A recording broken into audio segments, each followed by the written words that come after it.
Hi, Michelle here, and I wanted to share some details regarding the Southern Evening event that I hosted.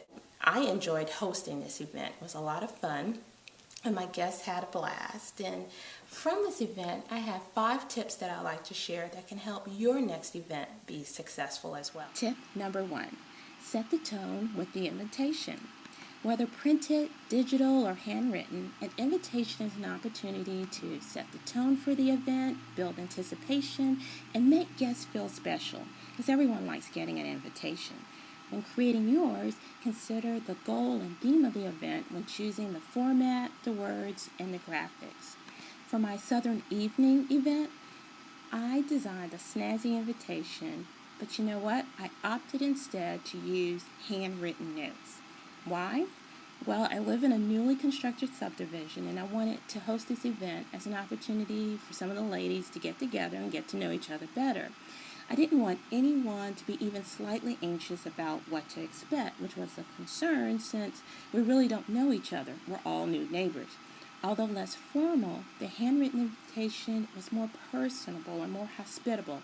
It was still elegant with the choice of wording and paper, but it reflected the casual nature of this meet and mingle.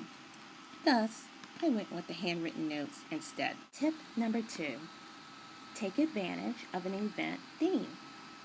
Themes are fun, and they help to unify the event and make it easier to decide which event elements to go with, whether it's the decor, the food, activities. And a theme can be based on a concept, an occasion, or even colors. For this event, I went with a Southern theme inspired by the remake of Steel Magnolias. I served shrimp in martini glasses, that is shrimp and grits, very Southern, and that was served before the dessert showcase. And as for the desserts, the Southern culture was reflected in the key ingredients and the names of the cupcakes, including Shonuff Peachy and Honey Chow Pecan Praline. Adding descriptive names to menu items is a fun and easy way to carry out the theme. For example, ordinary tacos at a Super Bowl party can become touchdown tacos. Step number 3, engage and entertain. Being a great hostess involves more than just making sure party elements look good and taste great. A great hostess also makes sure that guests feel good and have a good time. So to do this, one tip is to encourage conversation by introducing guests to each other. Brag on each person you introduce and highlight things that they may have in common with each other. Pose questions or share stories to the group to jumpstart conversations. Consider icebreakers and group activities. The point?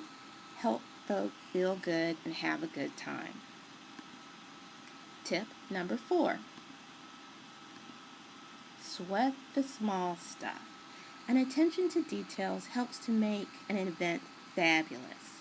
So consider the party from the guest point of view and look for thoughtful ways to create a more enjoyable guest experience.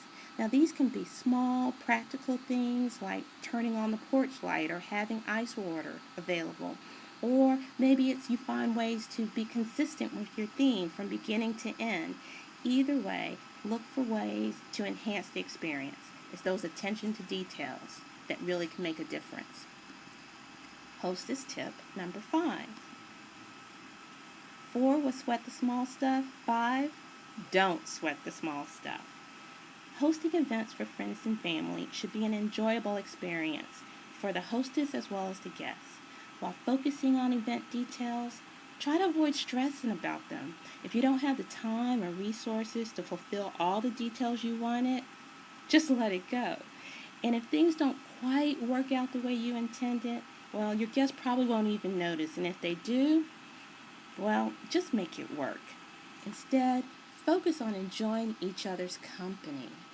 Savor the moment, savor the wine, and enjoy.